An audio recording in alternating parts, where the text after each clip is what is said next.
want to say that one important lesson that any young people can learn from this is this, that you must not think that just because you are in an obscure corner of the world, in your opinion, that no one will notice what you do.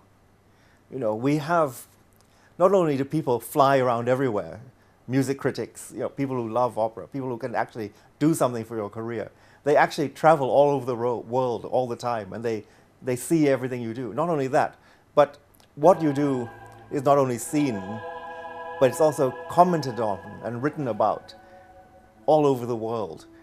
And if what you do is significant in any way, no matter where you do it, people will notice. And I think this is probably the first time in history that it's possible for a classical musician to live in Thailand and have an international career. This is a very new thing. And it's all to do with the explosion of media and the possibilities of travel and the possibility of everything being seen everywhere at the same time. So I think we also have to thank, you know, the explosion of social media and the easy availability of YouTube and all these other things, so that trisdee's work in Thailand has been seen by all the right people, and therefore he's getting all the right jobs right now. As you have been conducting lots of bands, but when it comes to a very big concert, how have you prepared yourself? The job of the conductor is to convey different emotions in a certain piece of music, and of course the way to prepare it is, first of all, you have to know that piece of music very, very well. You have to know it better than everybody else, or you should anyway.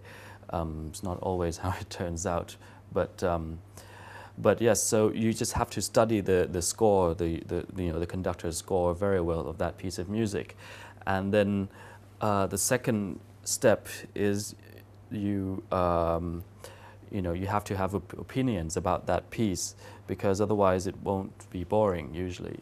So you just have to analyze the piece, feel the piece, understand the piece, and then, so I think that's the best way to prepare. And then when you get to meet the orchestra, then you do the rest. Then you basically, do all the things to bring out the correct emotions, or your own emotions, or whatever emotions that you think the music has in it. Mm-hmm. So, and basically, in a nutshell, that's how you work as a conductor. Wow. Right now, I can say that you are one of the most successful musical figure in the world.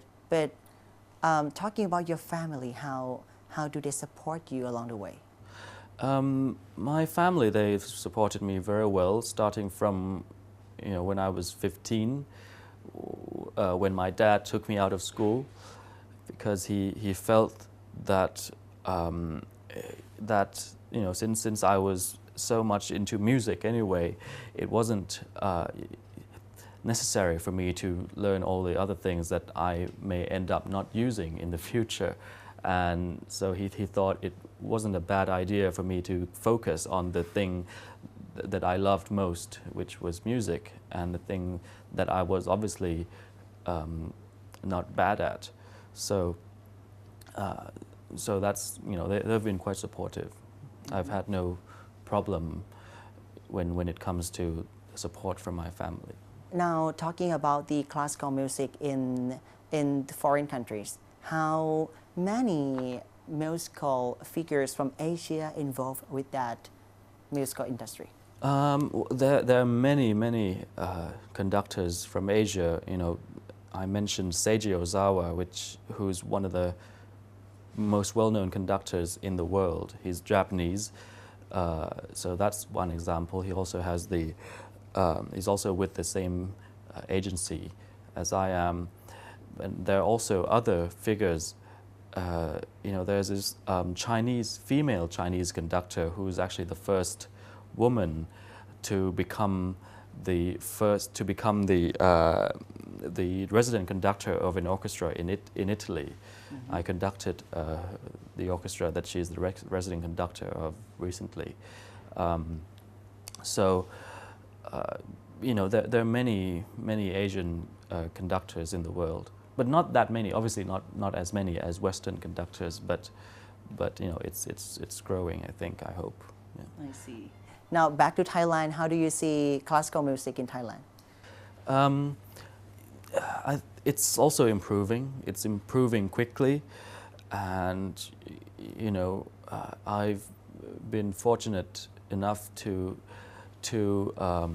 have had a chance to work with really talented young Thai musicians, and I think we can expect a bright future in this country when it comes to classical music.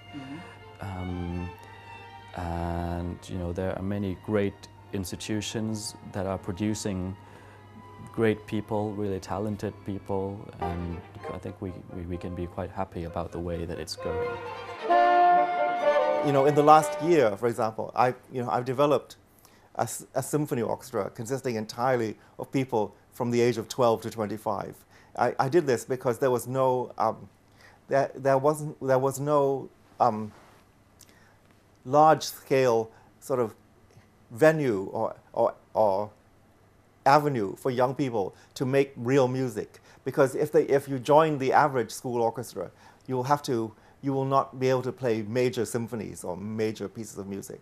And so I created this orchestra specifically for that reason, looking for some of the best young people that I could find. And what I've discovered is that there's an overwhelming number of extremely talented people under the age of 25 in this country. So many that I have to be much more choosy than I would like to be in terms of forming this orchestra.